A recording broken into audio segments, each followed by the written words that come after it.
It's the Fellowship of the Geek Show, a weekly podcast about comics, the comic book industry, and other geek pop culture. Music courtesy of Manny the Martyr. And now, on with the show!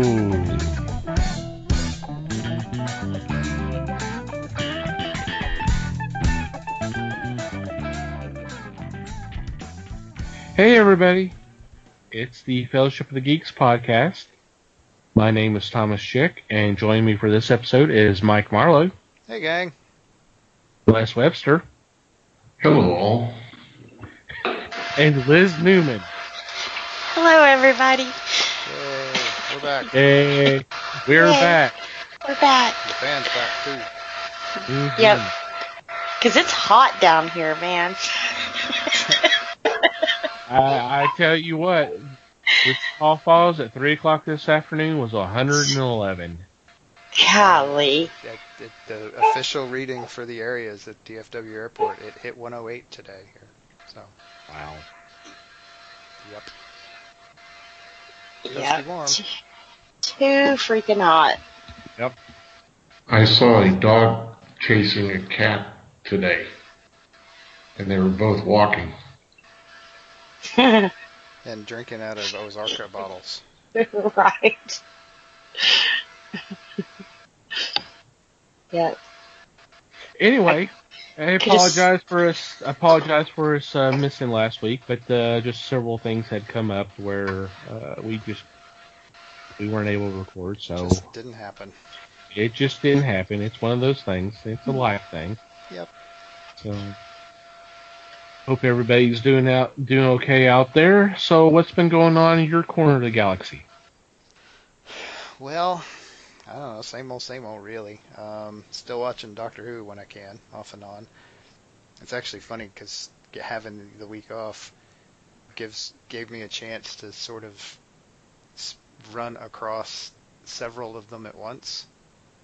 Because when we last recorded, I think number 5 was just starting up, and today was the first day that number 7 went on. Mm-hmm.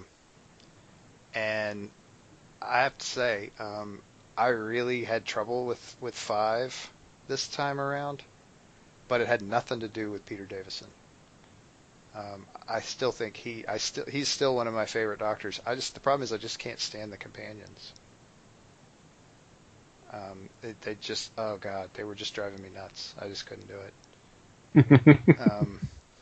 And as far as 6 goes, I think Colin Baker gets a bad rap.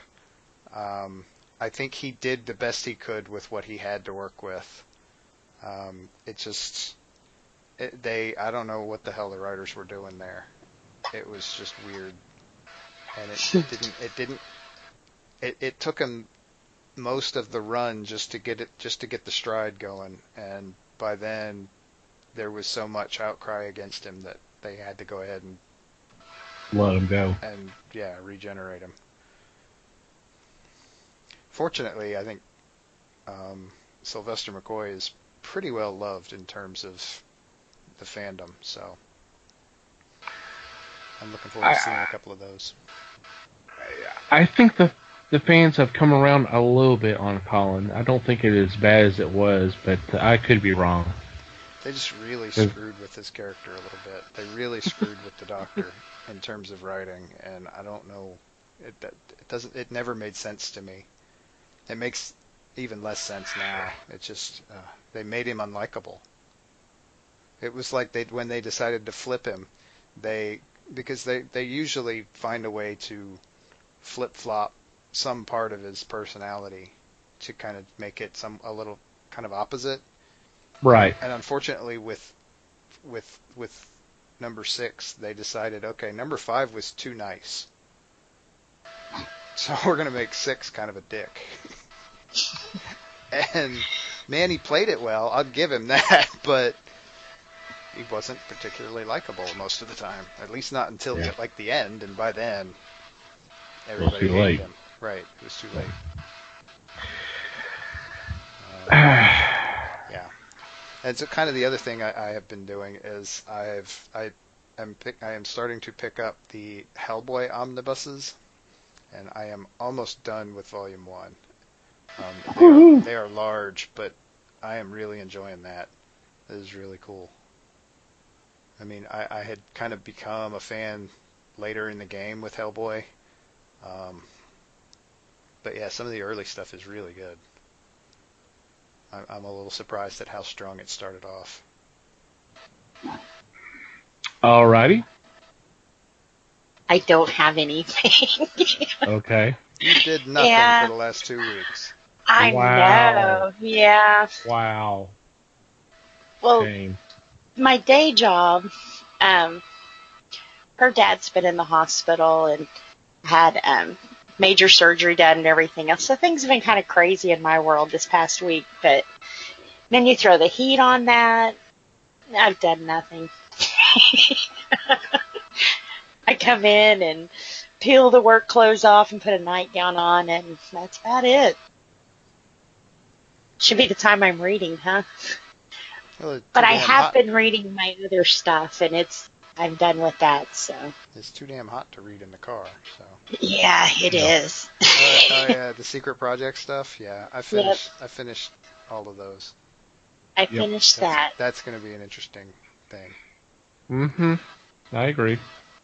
And I did pick up some neat stuff that I've been wanting to read, like bedtime games. I've got that pulled aside for me to read soon. And there's something else I pulled out. Oh, I've been trying to catch up on Man of Steel. And I think I'm just going to let Sean have Superman because, you know, when you pick your comics up and there's always that one comic that you always go to first and you're going to read it. Uh-huh.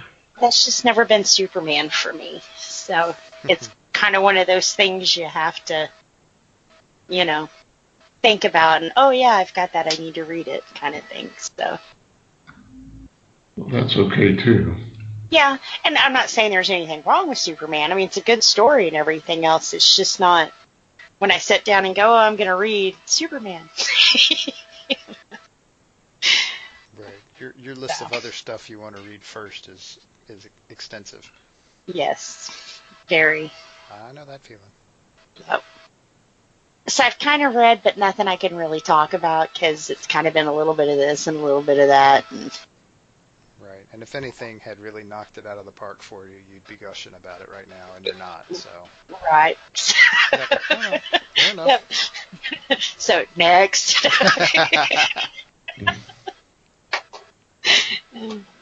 Well, I picked up a book the other day. I'd seen a trailer for this at the theater. The movie is coming out soon. It's called The House with a Clock in Its Walls. This is a first in a series of little mysteries. But these are, I want to say, preteen type books. I started reading this, and this is pretty good stuff. I'm very amazed because you have a mystery, you have the occult, you have a young boy whose parents have died, so he goes to live with his weird uncle. It's a good read, and I would like to say that it's something that preteens or early teens should read because of its fascination. And it's one of those books that you can actually put actors in the roles. I love doing that with a book. Put an actor in the role, and then as I read it, I hear their voice and I see their mannerisms. And the movie from the book, in my mind, reads real quick, real easy. And this one is one of those books. Cool. That sounds cool. Yeah. Well, for me, in addition to wrapping up reading for our secret project, which is not too far down the road, and catching up on some of my other reading, which I've really gotten far behind. I've caught some movies, believe it or not. Well, one film and then 2 documentaries. So I yanked a page out of Mike's playbook and watched some documentaries. Dun, dun, dun. Dun, dun, dun. The film I saw was Jigsaw, which was the latest installment of the Saw horror franchise. I'm still trying to digest that one because I had problems with it. I kind of like the franchise. I know there's some problems with it, but it seemed like it really, with this one, they take some of the stuff that I kind of liked of the previous ones, which were mainly the twist. And I know Les and Mike were not exactly a fan of the twist ending of the original. And there were some that were, and some of the ones later on in the later films were actually pretty good. They were like, okay, I didn't see that coming. But with this one, it seemed like they took that and said, hey, they know that's going to happen, so let's do about 3 or 4. And you're just going, oh, okay, all right, I'm starting to get confused. This is not really working the way it's supposed to. So I don't, if there's any more, which I have not heard anything about another one. If there's going to be another one, I don't think I'm going to be involved with that one. It's just, I think it should have ended with the final Saw, which was 7. I think they just went a little too far. That was kind of a nice little ending. It was almost kind of a full circle type thing. So I think that was just a misfire. Hey, no one asked me. It's just an opinion. That's cool. It's just opinion.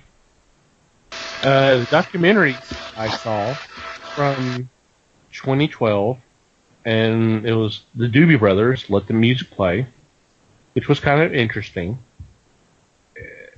As being a fan of the group, kind of listening to them talk about how things were going, especially during the time frame where Tom Johnson, the guitarist one of the lead vocals and songwriter, left the band, and basically the band kind of morphed from a guitar rock group to a little bit more R&B, pop, and be just as successful, if not maybe a little bit more, with Michael McDonald.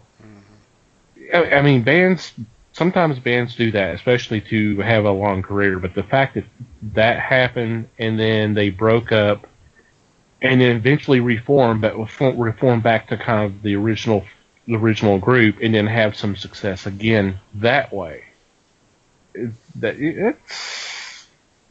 kind of impressive. And the fact that the band is still around nowadays, touring, I don't know how much recording that are still doing, but yeah, the last album I saw from them was, I don't know, 3 or 4 years ago. Yeah, something like that. And one of the things they really, toward the end, they kind of talk about was even when they broke up, and we're talking about mid-80s, around mid-80s, they would still get together around Christmas time and actually perform little concerts just little performances at like the Ronald McDonald House or something like that. And that was really the beginning of them doing charity work, which they're known for doing now. They do it all the time. They've done stuff for Vietnam vets and then opened it up to just veterans for all wars. And then I know they did a live album for Animal Preserve. And just stuff like that. They really kind of pushed the charity work. They've even come out with wine. It's called Doobie Red, and all the proceeds of that goes to charities. So it was kind of an interesting little documentary. That's cool. Yeah. And the thing that kind of, I knew there was some intermix there, but I just didn't know how much of an intermix between them and Steely Dan. Because I know Michael McDonald was with them, and then Skunk Baxter, the guitarist, switched over, but there was like a couple other musicians that kind of did that too. I was like, okay, didn't realize it was. well, and the deal is when you work with as many kind of studio musicians as Steely Dan did. True. I mean, there's a lot That's of a good point. There's a lot of trading around going on. I mean, there's only so many studio musicians working in like New York, and so yeah, they're gonna cross around a lot. Yeah, that's a fair point, but it just seemed kind of funny. But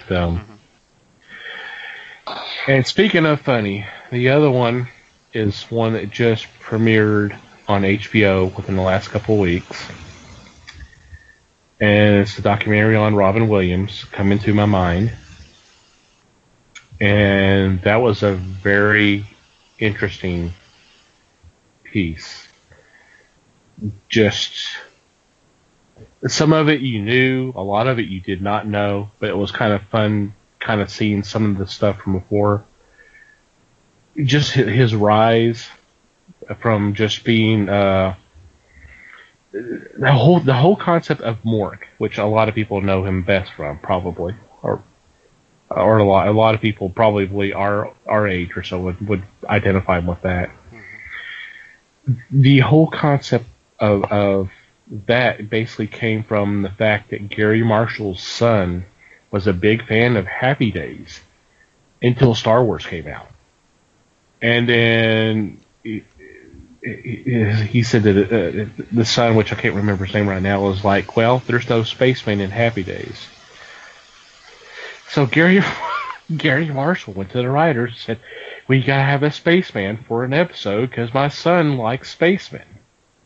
That's how Mork came about. I think there are a lot of people who have forgotten that Mork was originally on Happy. I mean, that's where Mork came from. Yeah. Yeah, it was a spinoff from Happy Days. It was a one-time little appearance, and then all of a sudden, I guess he was popular enough. I don't know. But yeah, they gave him a TV show. Well, I'll tell you what.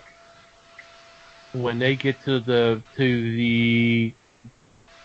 little bit of Mork and Mindy, there is a lot of outtakes that they show.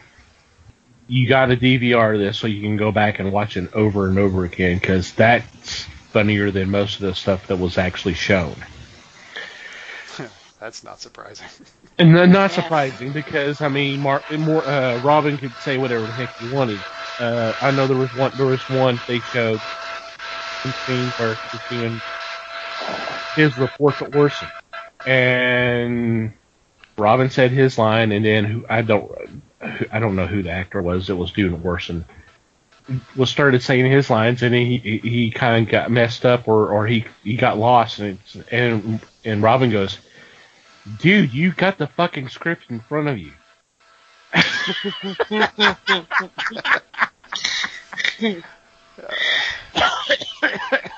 Right. And then you hear the whole audience just lose it.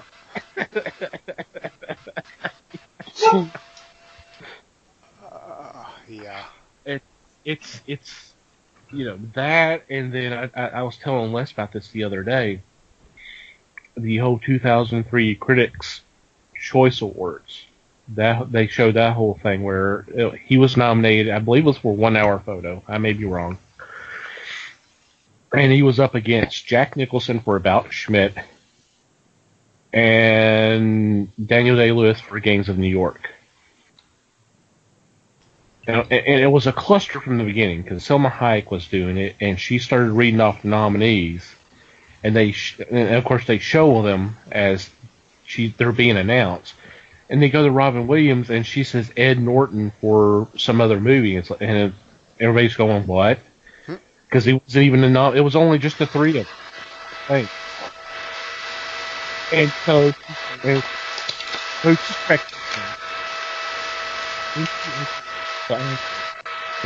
it's time. Jack Nicholson and Daniel Day-Lewis. So they both get up there, and Jack starts saying something about, or at least from this sequence, they show Jack talk about that he was so baked that he couldn't. So Robin, could you come up here? So Robin goes up stage, and first off starts talking like Jack, starts doing a Jack impersonation. And then they kind of go off on each other, and he's like, "Thank you, critics. Thank you for nothing. Appreciate that." I had low expectations going in. I have low expectations going out. And then Semi Kayak walks up and gives him gives Robin the card, and he takes it. It says, "It doesn't even have my fucking name on it. So thank you for this as well." I really appreciate it.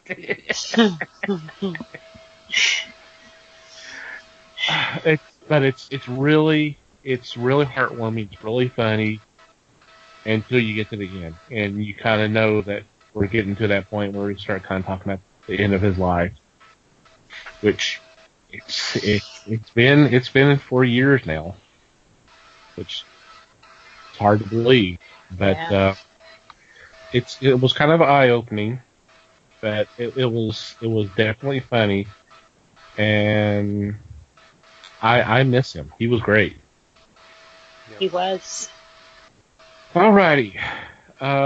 Before we get into this week's little discussion, moments to thank Things from Another World, our fine sponsor of the Fellowship. And currently, they're just running their evergreen deals. I'm sure that will be changing here real soon. So, to stay on top of that, go to our website. That's www.thefellowshipofthegeeks.net, and click on our sponsors tab. And there you'll be able to see not only our current evergreen deals, which include 40% off comic statues and toys and merchandise, and 30% off select pre-order manga titles, and 50% off Nick and Dick comics. But if there's any other new deals that have popped up, like free shipping or some other great deal that'll be on the way, it'll be right there, and with other information on how you can take advantage of these deals. There's also a link there that you can click on. It'll take you to their website and let them know that we sent you their way. So, thank you, Things from Another World, for being a sponsor of the Fellowship. It's very much appreciated. Alrighty.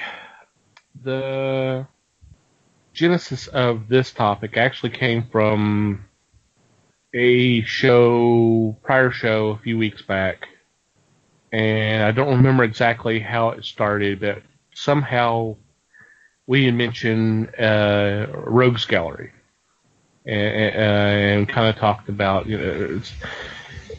somehow like something about maybe who having the best or most interesting or whatever. And I said, hey, that would be great discussion. So obviously after we stopped recording, I made a notation that, hey, we need to discuss this down the road. So here we are. We're going to be just magically it got added to the list of topics. Hey. That's a good idea. So I didn't really put any kind of specifics to this. I just best rogue gallery. So with that, I'm opening the floor to whoever wants to make their nominations, whatever. I'm having problems talking, and that's pretty sad. Yeah, it's pretty early in the show for that, man. Yeah. You have the script right in front of you. No, unfortunately, a lot of this is off the cuff, which is probably good or bad. Whether that's the best choice or not, who knows? But yeah. Well, you, the audience, will let us know that. Sure. Sure. Well, if I may, Uh-oh. By all means. I was looking at 6 different heroes or groups, and of those 6, I took 6 each of their major villains, because you've got the Flash. Mm-hmm. The Flash is known for his rogues gallery, and he's got a dozen mainstay characters in his gallery. You've got, from Marvel, you've got Spider-Man. Spider-Man is carrying everything from Ringmaster to Kingpin to Green Goblin. Batman has Joker, Clayface, Two-Face down the line. Superman's got his. But the 2 groups that I really wanted to look at were the Fantastic Four and the Justice League. The Fantastic Four, of course, has Doctor Doom and Namor. But you've also got the Super Skrull. As a joint, you have Medusa and Gorgon. And then, of course, you've got Galactus and one other that was really obscure, and that was Hatemonger, which was revealed to be, and that was an early issue of Fantastic Four, and Hatemonger was found to be the clone of Adolf Hitler. But of these groups, I've got to go with the Justice League. From the early stuff, you've got Felix Faust, you've got Dr. Light, Despero, Starro, Amazo, and my favorite, Kanjar Rowe. And to me, this was a group that covered everything from mysticism and the occult to space and technology. I was just, as a kid, I was really impressed with the villains that they trotted out for this, and they still are around, and I'm happy that they are, because there are plenty of groups or individuals that have their galleries, but this one to me was impressive because they succeeded forward to give us great storylines later, and there's where I stand. Cool. Okay. Yeah, I don't know. No, I'm just kidding. No, okay, go go ahead. No, go ahead. I mean, yeah, it's with the Justice League. It's one of those deals where you can pretty much tap into anybody who's in the league at whatever given time you're working in. You can tap into their own personal rogues gallery as well, which it just becomes, you can just go nuts, and they did on occasion, and there's a lot of fun stuff there. But the characters I gave, the villains I gave here, were all first appearances in Justice League, and that's one of the things I did look at. It's like saying Kingpin in Spider-Man. That's where he first appeared, was in Spider-Man, not in Daredevil, although he became a huge Daredevil foe. Right. That's because they share New York, right? Everybody does in the Marvel world. True. Well, I was just gonna say, is anybody surprised he went with the Justice League? But it is a good group of villains. I'm not gonna argue that. Yeah. He couldn't pick one, so he picked them all. Yeah, there you go. He went with the biggest group he could find. There you go. When in doubt, outvote everybody. Just on the sheer number of votes.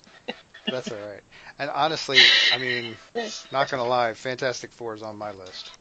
So, I mean, there's good company involved here. I mean, there's just so many. Yep. So much fun was had. I mean, it's hard to argue with Doom as a villain. I mean, he's just such a villain, and consistently all the way through. And I don't know. I maybe I have a soft spot in my heart for Galactus. I don't know. It's just too. Yeah, and that's just scratching the surface. And yeah, so I agree there too. I'm sure it was difficult to choose anything over Fantastic Four's gallery. Well, I did. Of course you did. Damn. Okay.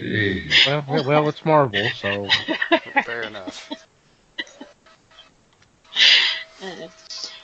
Now, I guess for me, if most people who know me, I'm not only a collector of comics, but I'm just a collector of stuff. And one of the main stuff that I collect is Harley. And of course, she came out of Batman's gallery, so I went with Batman. And I almost thought I was going to be stepping on Les's toes by picking Batman. So, well, he covered all bases when he did. Yeah, that, he did. Because Batman was in there for a little while. Yeah, it's real diverse. You never know what's going to come up. And some of the most memorable that I've read have all come out of the Batman universe. So I think, other than Harley being my favorite out of there, I also like Scarecrow out of there. That's kind of crazy. He doesn't attack you. He attacks your mind, and you attack yourself. That's kind of messed up. Yeah. Why do you keep hitting yourself, man? Why do you keep hitting yourself? But out of all the fights and stuff I've seen, I think with Scarecrow and Batman, that's been the most exhausting for him, because it always makes him look at things that he's never wanted to face or deal with before. So, yeah, I went with Batman. Surprise. Yeah. This one was difficult because, I could have gone several different ways. I mean, Justice League there's some pretty awesome villains in there. There is. So is Batman. Fantastic Four is on my list too. I love Spider-Man.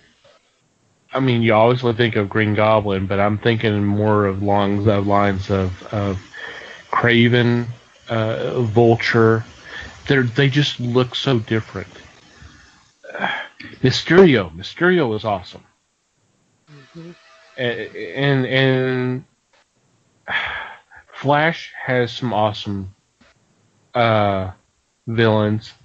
It's kind of funny because when in the early days of Barry Allen, everything was science-based. So his villains, for the most part, did not have power. They used technology. So they hadn't really gained any powers or anything.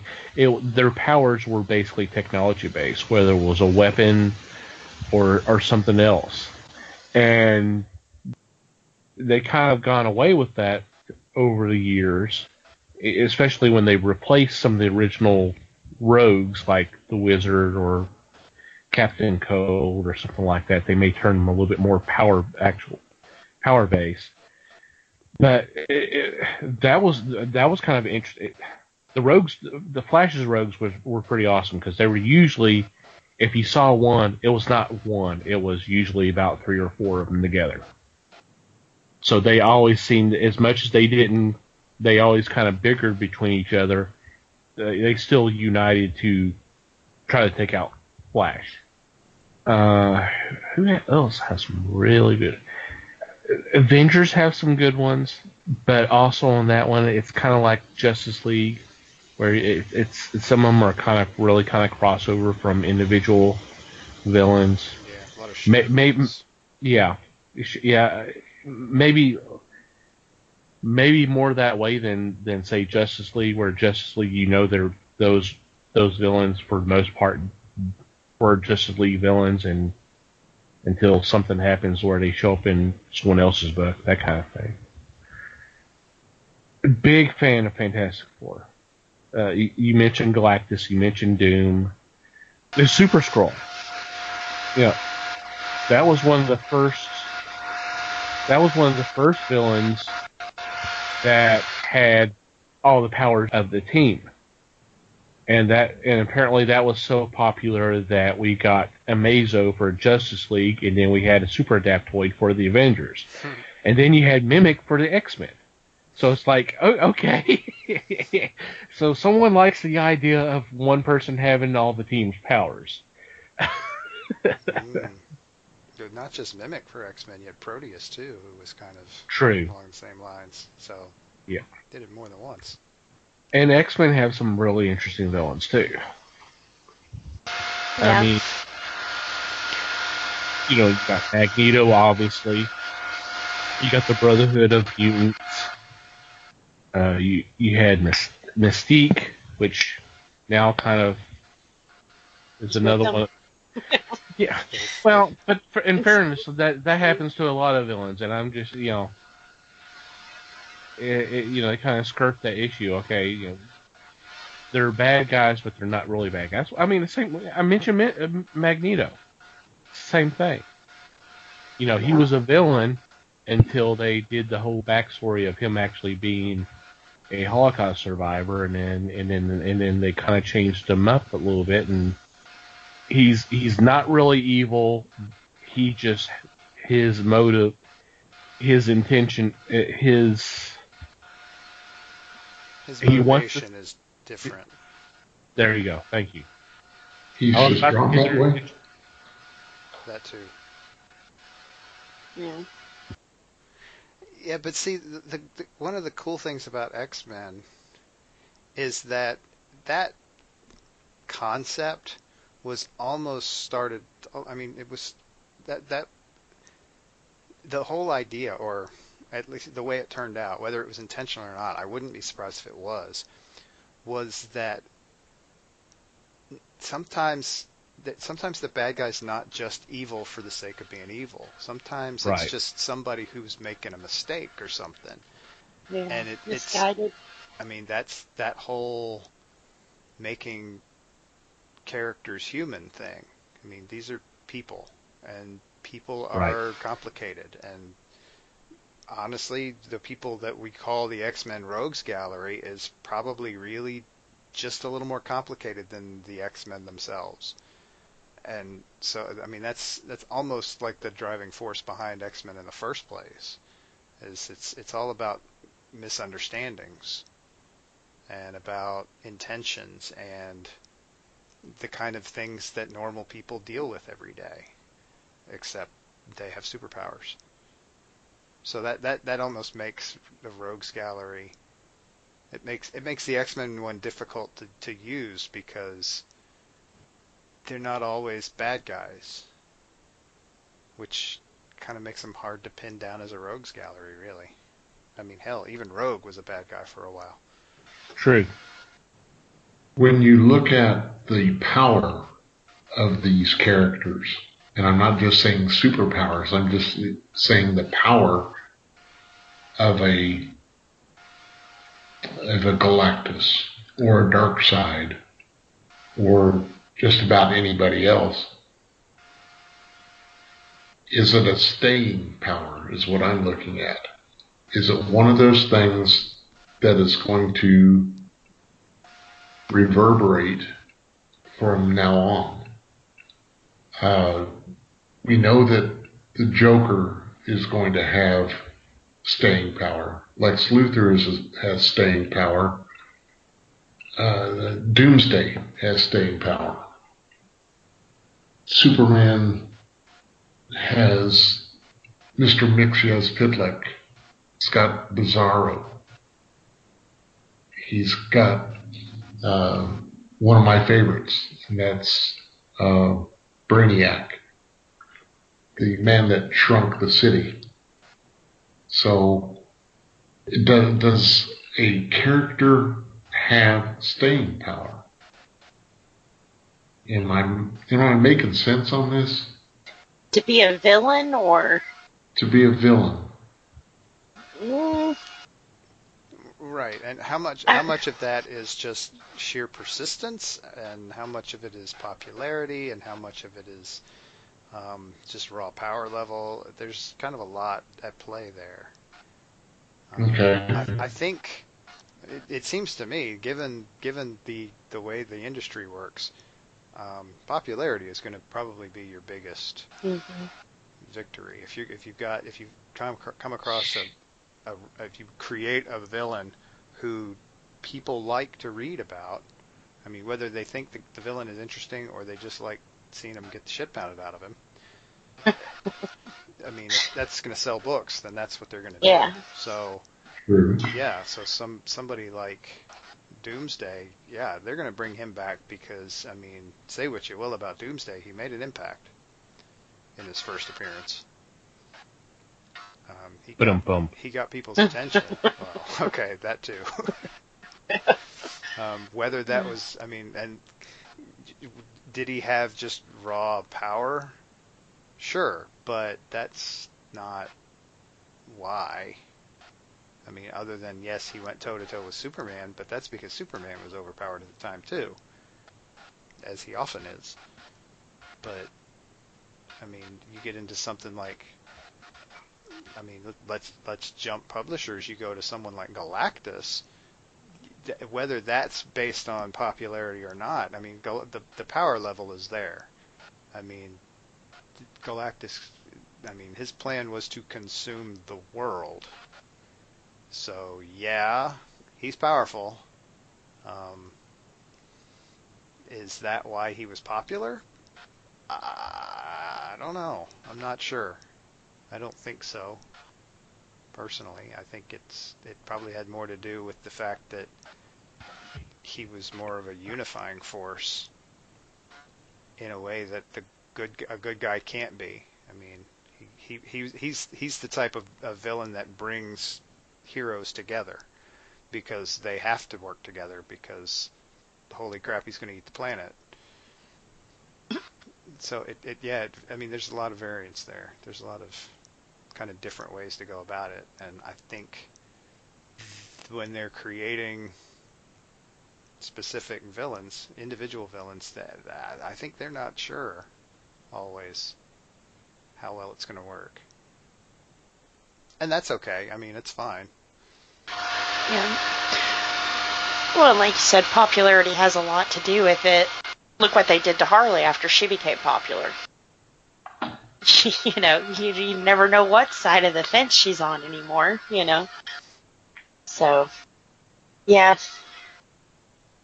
I think popularity has a lot to do with it. Right, and I mean, that Harley is a good example of that same concept I was talking about with the X-Men, but in DC where things are a lot more, where the lines are a lot clearer. And so they're trying to make Harley not always a villain just because they can sell more books if they can, like, I mean, how often do they give a villain their own title? Right. So, I mean, if they want to sell a Harley book, it doesn't necessarily make sense for her to be a bad guy. Yeah. Because, I mean, what's that book going to look like? I mean, who's going to win? I mean, the star of the book can't win if she's the villain. And she's worked with Batman a lot, so I think her line is a little bent on what's right and wrong. So I don't think that, like, now I wouldn't say that she was a bad person. She just makes some bad choices. But don't we all? She really is drawn that way. But yeah. Yeah. But with her, they kind of took her out of her whole essence and made her her own thing, you know? She was made as a pretty much sidekick for the Joker, and she outgrew him in popularity, and they quickly ripped him away from her, and to me, that's when they messed up. That's what made her crazy. Was him. Shouldn't she be good and psychiatrist now? And yeah. I mean, right? She went crazy because she fell in love with him. So if she's no longer in love with him, why is she still crazy? We want to psychoanalyze Harley Quinn. I think that might be an entire episode by itself. That's true. Hey, write that down. I could easily talk for 2 hours, guys. What on the that? Pros and cons. We don't even have to show up. She'll just talk. Yep. Just one of us has to be here to every 5 minutes go, uh-huh. Uh-huh. Uh-huh. Uh-huh. You don't say. Is she really? Holy smokes, Batman. Do tell. Do tell.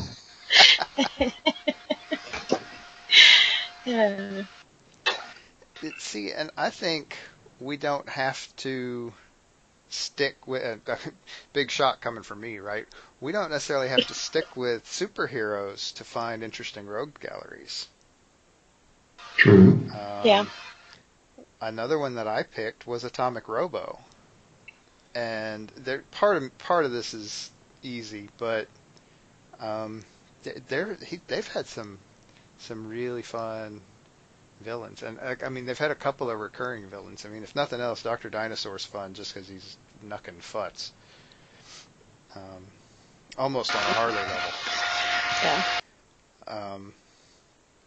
But I mean, Helsingard he's recurred a few times, and that guy's just nasty.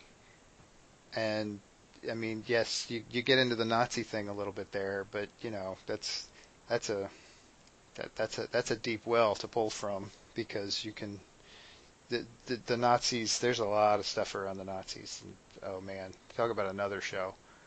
There's another one right there. Just the literary possibilities of the Nazis. Also fun was the one time that, not surprisingly, the villain of the arc was Thomas Edison. And I say that because if you know anything about the relationship between Edison and Tesla built Atomic Robo, therefore Edison was bound to come up.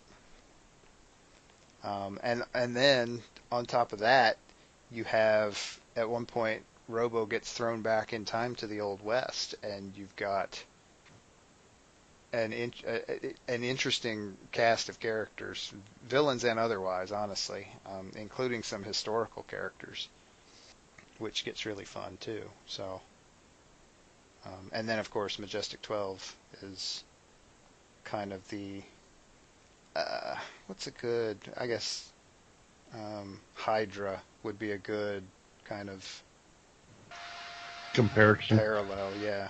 Parallel. In terms of Robo having to deal with just a nasty group of super spy types running around trying to do stuff and working against Tesladyne Industries. So it doesn't always, I mean, okay, and you could argue that Atomic Robo has got a whole lot of superhero tropes going on there too, but I think there's enough other stuff there that it makes it fun. I'll agree to that, yeah. Mm-hmm. We've already preached about Robo, and I agree with it. Yeah, just hang on, we'll do it again in this episode. But anyway. Yay. Okay. Nice. any other rogues galleries you think are pretty strong? Not in terms of power, but just in... Well, either way on that. But yeah. True. The thing to me with Marvel is that their villains will appear in various comics a lot more often than DC does. You'll find, let's say, Kingpin. Kingpin will appear in several titles as long as it's not a strong superpower person or group. But the point here is that he will appear in more titles versus the hero than, say, DC does. Yeah. DC will say the Joker fights Superman, but it's, 2 issues, 1 issue, and he doesn't appear in Superman for another 2 years or something like that.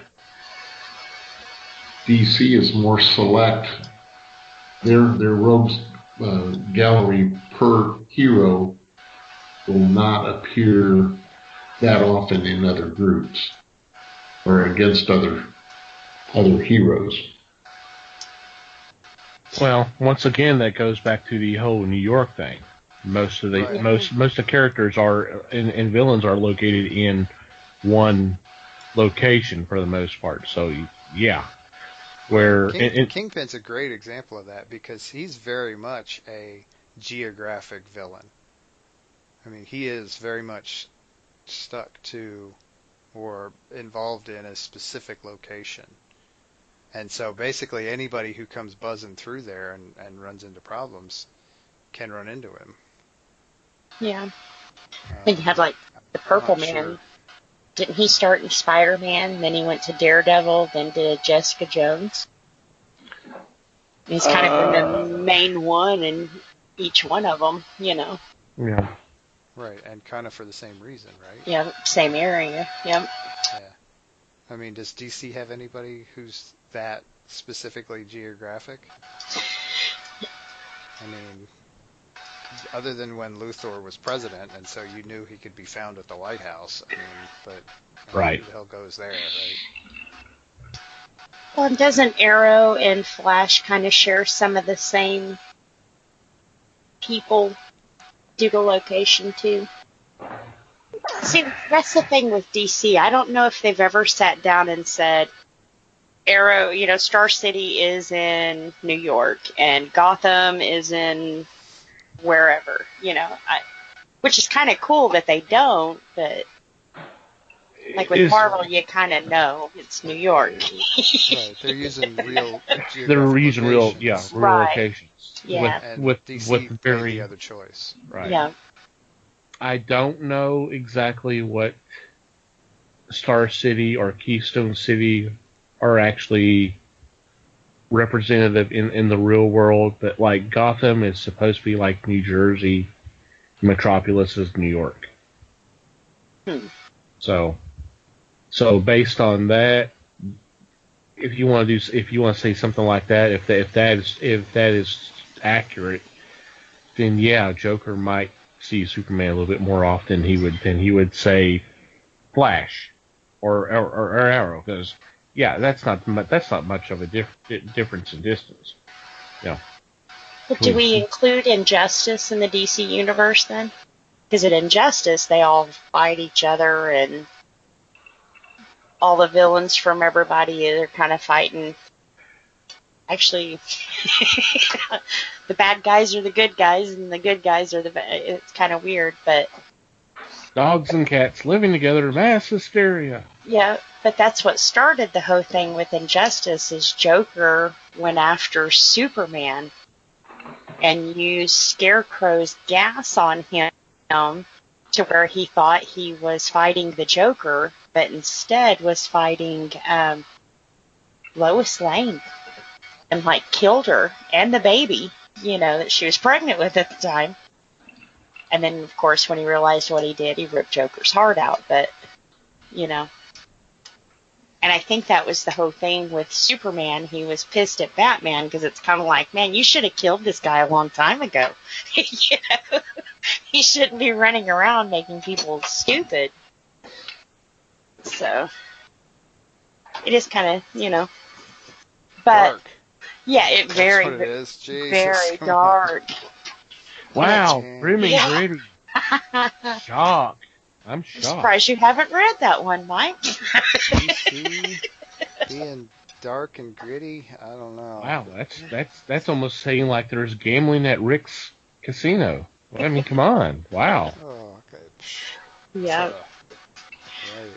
But they did do Injustice as well. It was supposed to be a prequel to their video game and kind of let us know what led up to the video game.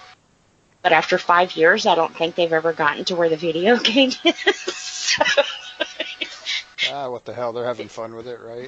right. But it was kind of like, you know, to me, I could be wrong. Gamers don't hate me. But to me, the comic book just went way off and left field completely away from the game. You know? It was no longer about the video game. But that is one instance where they've thrown all of the rogue galleries together with the heroes. Right. Well, and that, I mean, technically that and any other major event they've done in the last 20 years. But, Well, original Crisis, they all worked together, kind of. They had to. Yeah. The end of the universe kind of makes people do strange things. yeah, kind of. Yep. Funny how that works, isn't it? Yep. It made Grant Morrison write a whole new multiverse. No, wait, let's tap our brakes here.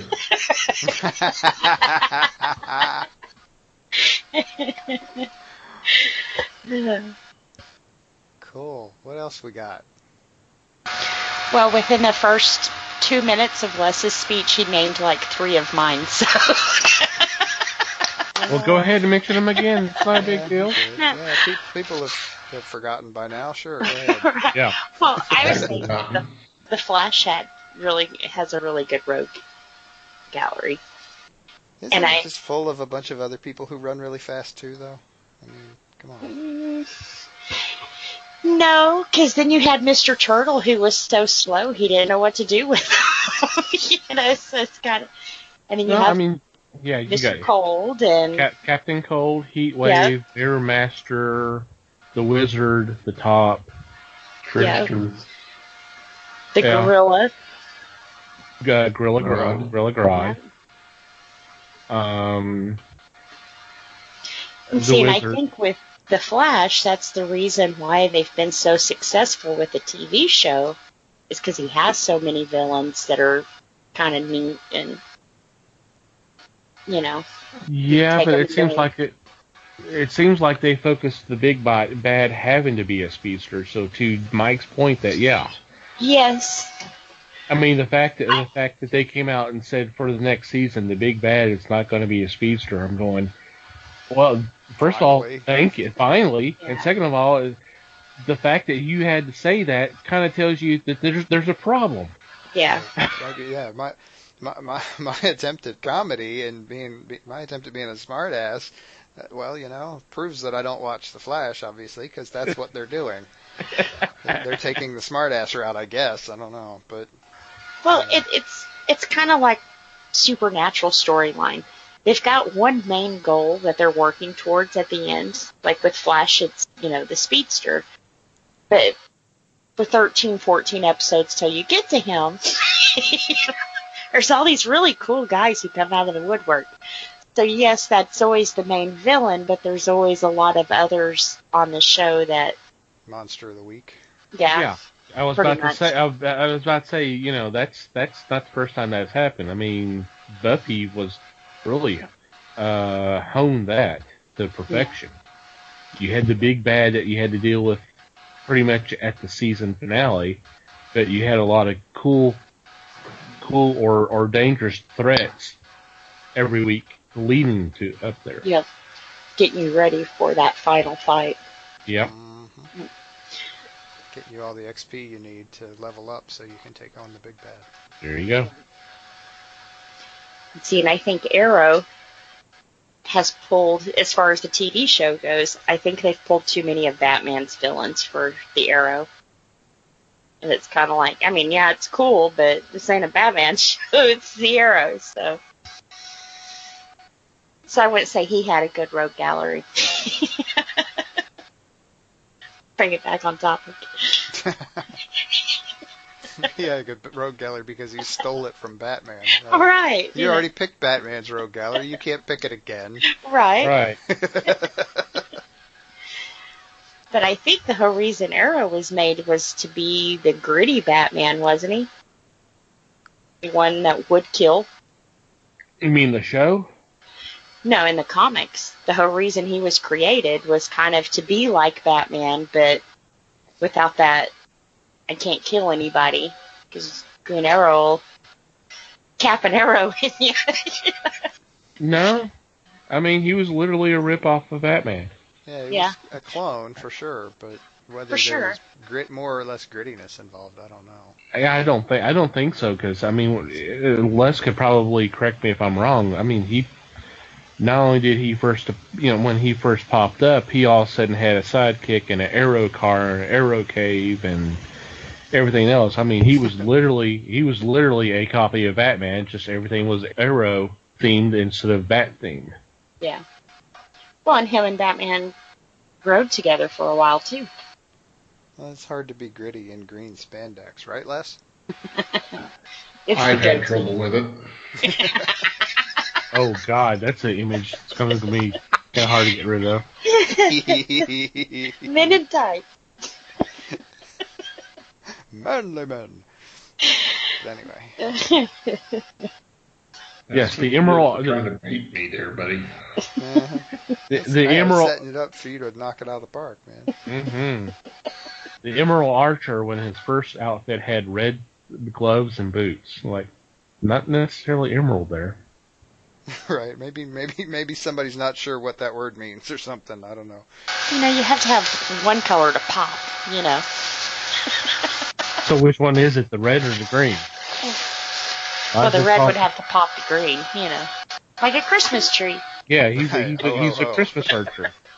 Oh. He's the Christmas Batman. Mm-hmm. Here well. Yeah. Yeah, that was mine. Okay. Well, Les, how about Green Lantern's rogues gallery? What do you think about them? That's pretty extensive, too. Star Sapphire, Mongol, Sinestro, of course. Of course. Ooh. Hector Hammond. Hector Hammond. Yeah, pretty widespread there, too. But they are more based on the space and technology portion, mm-hmm. rather than a kill for horror type group, except for maybe Hammond. But when he sits down to play, everybody listens and cheers. Wow. That was so bad it took me a second to figure out what that is. No, I kind of figured it out pretty quick. It wasn't worth the laugh. Alrighty, any final thoughts, please? Let's not end on that. I have one thing. Uh-oh. Okay. And I think it's a good thought. We've discussed rogues galleries, and this is fun. And we could probably do more. Mm-hmm. Because they're always coming out with new villains in the comics, which makes me real happy. I don't have to read a comic book and see that villain show up every 9 months, almost like clockwork. And there was a time that that's what the comics did. They've been able to get away from that, and especially when new titles or new, I don't want to say reboot because that's a nasty word, but when that does happen, usually you have a new villain. Recently, Catwoman #1 came out. They have a new villain. And to me, that's what adds to the whole mythos of a character, of a hero. So I'm just saying that I'm happy that new stuff is always coming out. A new character that I can really adhere to and see what goes on when that villain does show up. And it doesn't have to be every 9 months. It's here for hiatus. That's true, because I mean, with Bendis' big relaunch of Superman, we got a brand new villain, brand new threat.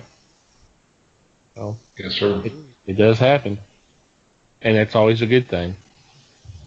I think so. Alrighty, on that note, we're going to take a quick break, and when we come back, we'll have our weekly picks.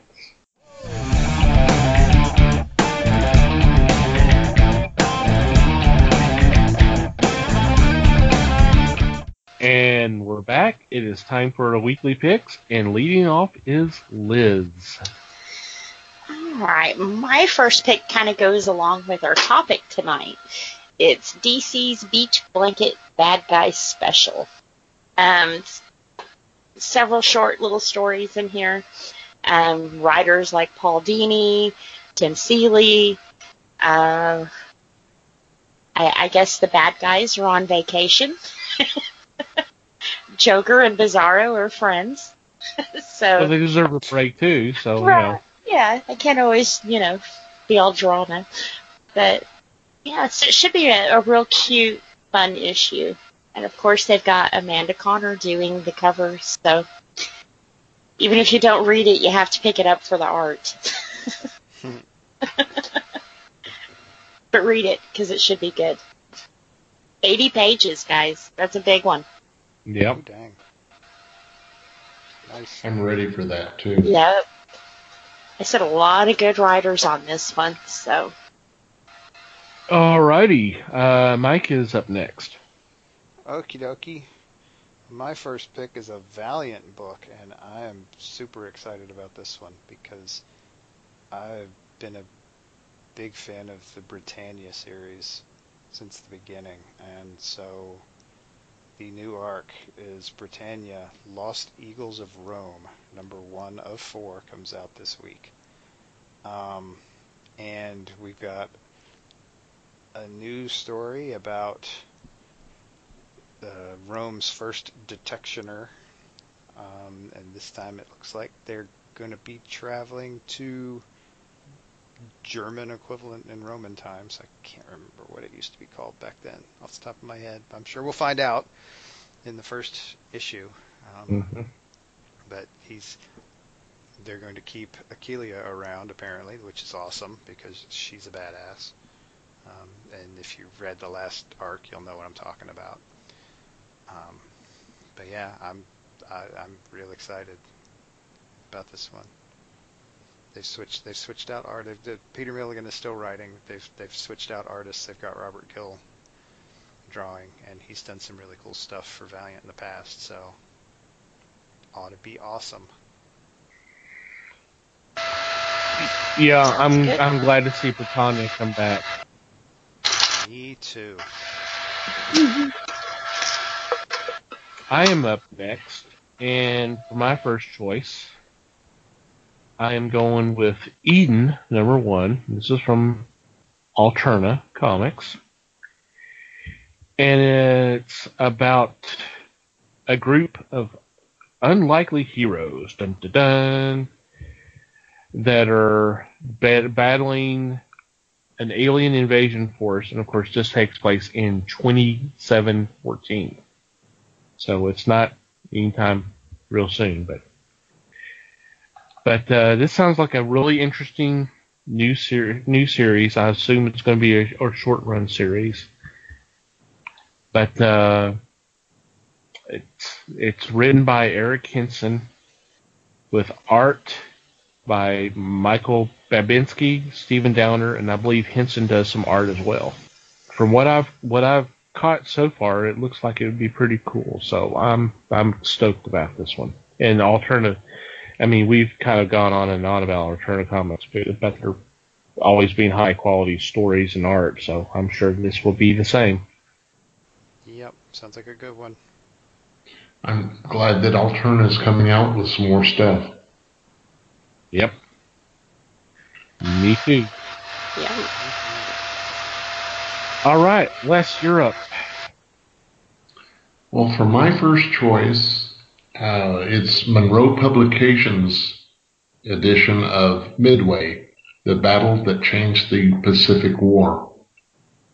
I chose this one because this is a story that I've always enjoyed reading, and actually what I should say reading about, and the movie that came out with the explanations of what transpired. This was a major battle with several flat tops being destroyed, and the U.S. Navy was just as strong as can be, although they didn't have the firepower. They did not have the numbers that they faced against the Japanese fleet. So they were waiting for the Japanese to attack Midway Island, and were able to deter the Japanese, plus give severe damage to the fleet from Japan. I'm looking forward to this because it's another chance for me to read another venue of this historic battle. Another chance to let your history geek flag fly. Oh, so true. So Mikey's in, definitely. That sounds good to me, yeah. Alrighty, Liz. All right, for my second one, this one's kind of be a weird one. It's called Bone Parish. Apparently, you can take people's bones and smoke them and get high in New Orleans. That's what this book's about. It's all the rage. Everybody's trying to take control, and they figure out that one of the side effects to smoking bones is that you start having visions of these people that you're smoking and kind of take their life and persona on. This one's by Colin Bunn, who's, of course, wrote a ton of Deadpool stuff, Harold County. Should be a pretty good one. Like I said, kind of weird. It kind of reminded me of, it's a stoner movie. It was called How High, where his friend was cremated and they started smoking him and they started talking to him and seeing him. So that's kind of what grabbed my attention on this one. So Bone Parish, #1. Check it out. It should be interesting. I'm kind of reminded of the Black Mask comic Grave Trenchers, which is kind of a similar concept. It would not necessarily bones, but just the recently deceased. So, but hey, it's Cullen Bunn, as you mentioned, Howard County, Dark Arc, Regression, a lot of other good stuff. He really does a lot of great horror stories. So this should be pretty good. Yeah. Mikey. Okay. Speaking of horror, my next pick is an Action Lab Danger Zone publication. And we have finally gotten up to issue number 50 of Zombie Tramp. Forget that Batman thing. That was not important. That was not an important issue 50. This is the one right here. But no, this is probably the culmination of an arc which is entitled "The Death of Zombie Tramp." So there are some stakes here for this series, and in the last one in 49, some of the big folks in kind of her little realm were starting to align against her a bit. There's a little bit of crossover action going with Dollface and Vamp Blade. They're even getting the new one, Black Betty, involved. So because she's basically got too much power right now, and something's going to have to give somewhere along the line. And it will be really cool to see how and when and why. So it'll be interesting. Mm-hmm. I think so. Mm-hmm. Props for Zombie Tramp hitting 50. It was not something I expected to happen, but it's done real well, and the stories have been good. So yeah, and obviously the sales are there. So that's congratulations to everybody involved. That's awesome. And this is a double-sized issue with actually bonus stuff on top of that. So right. Yeah, it's huge. It's a huge book this time. It's a big shoe. Mm-hmm, a really big shoe. Really big shoe. All right, I am up next, and I'm surprisingly Les has not said anything to our comments, but that's fine. I'm up next, and my next pick comes from American mythology, and it's The Return of Zorro, the Swashbuckler. And this one's called Zorro Swords of Hell. Now, reading the synopsis, Los Angeles is being invaded by an army of demonic horsemen, and Zorro is the only man who could save his home from becoming hell on earth. I'm in. Right? It's definitely different, which is awesome. I mean, I usually read any Zorro story that comes out, but this is so far different from anything I've even heard about. I'm like, oh, I gotta check this out. So, props to them, and can't wait to get my hands on it. The art looked pretty good from what I saw. A little bit of supernatural swashbuckling. How can you go wrong, man? There you go. Yeah, that's like I said. That's not something I've. If they had Zorro encounter something like that before, I don't recall it. Nope. Yep. I don't know that Guy Williams would have done that, but okay. How about Antonio Banderas? You don't tell him about it beforehand. I mean, come on. Yeah, really. Oh, well, that's true. You wait until he's neck deep in it, and then you turn him loose.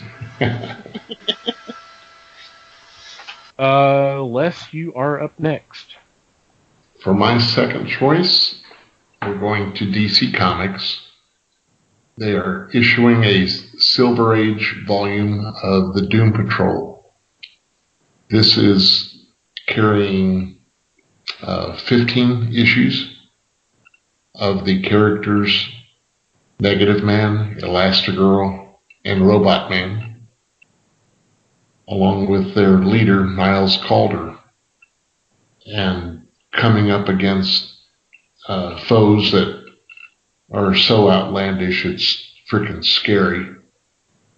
But this is stuff that I recall reading back in the 60s and thoroughly enjoying. You've got villains like General Immortus, the Brotherhood of Evil, and the Animal, Vegetable, Mineral Man, which is really strange to see. He was featured on the cover and of the book itself when it first was printed. It was just freaking scary. But I'm ready for this because this takes me back again to comics that were just for fun. And you don't have to read 11 issues to get a story. Doom Patrol was also where Beast Boy first showed up. Yep. As Changeling. So, and back when he was purple too, right? I believe so. Cool. Yeah, I'm excited about checking this out because if I've read any of their adventures, it had to be in the 100-page giants, which of the 70s, because that would be some of their backup tales. So yes. I don't recall them right now. So I'm excited about checking this one out. And our honorable mention of the week is... Our honorable mention of the week is an IDW book. And it is entitled Real Science Adventures, The Nicodemus Job. This is number 1. These usually run 6 issues. And if you're not familiar, what these are stories, additional stories set in the world of Atomic Robo. So these are kind of sort of anthologies. The last one they did had a couple of ongoing stories set in. One of them was set in World War II. Drawing a blank on what the other one was set in. It was something similar. It looks like this one is set further back in the past.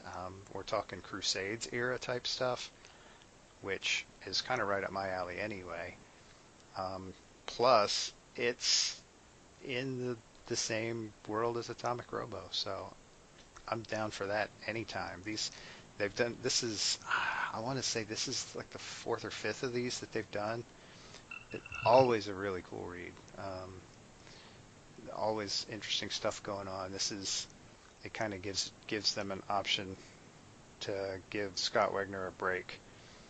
They let somebody else draw, in this case Meredith McLaren, and the stories are an awful lot of fun no matter what. So this is like I said, this is issue 1 of this run, so check it out.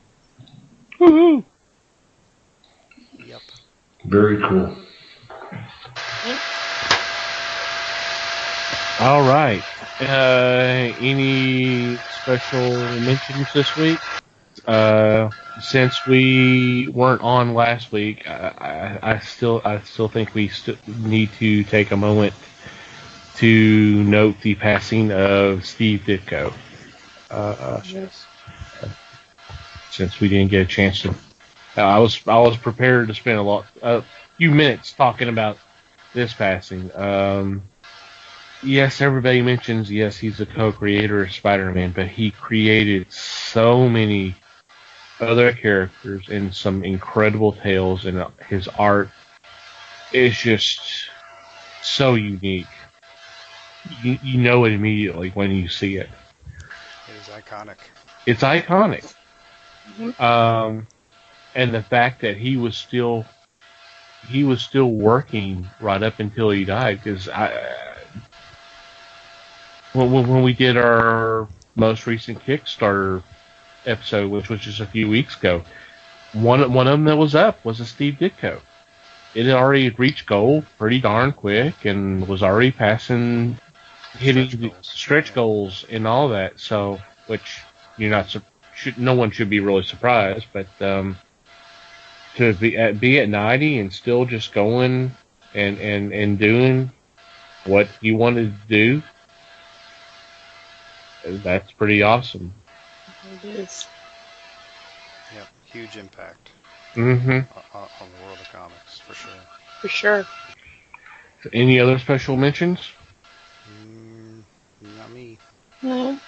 Okay. We'll do our regular shout-outs then.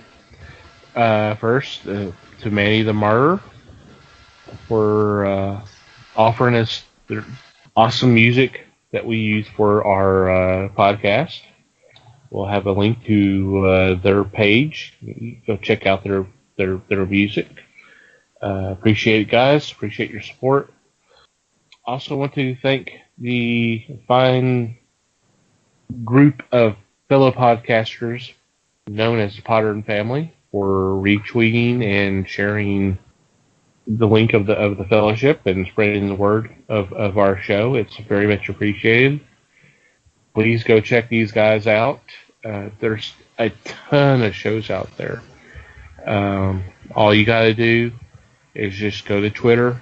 Don't necessarily have an account. And just do a search, #Potter Family, and whatever catches your attention, click on that link, download that episode, and you never know. You might find a show that you go, hey, I need to go back and listen to these other episodes, and knock yourself out. Thank you guys for your support. And finally, you, dear listener, thank you for downloading and listening to today's episode. And we do appreciate your support with our prior episodes as well. We do value your feedback. You have a comment, question, suggestion, observation, complaint, anything, just let us know. We'd love to hear from you. And there are several ways you can do that. You can contact us via email, and that email address is email@thefellowshipofthegeeks.net. Or you can go to our website and go to the About Us tab. Just click on that, and there's a contact form that you can fill out. We will get that. You can follow us on social media. We're on Facebook, The Fellowship of the Geeks. And we're obviously on Twitter, @Fellowship Geeks. Feel free to follow us with either sites. If you like to follow our personal Twitter accounts, please feel free to do so. Mike can be found @MikeyGeek. Liz can be found @Newman_L. And I can be found @TomTCGeek. Feel free to follow us if you like. And if you want to say, hey, love the show, that would be awesome. We would appreciate it. And wherever you download our episodes, whether it's iTunes, Google Play, Stitcher, YouTube, iHeartRadio, or Spotify, we would greatly appreciate if you would give us a rating, and if you have a couple extra moments, a review would be awesome as well. Anything else before we sign off? No, just thanks, everybody. Just thank you. Thank you ever so much, and hope you enjoyed this broadcast. Thank you for listening, everybody. Appreciate the support as always. And until next time, read more comics and support your local stores.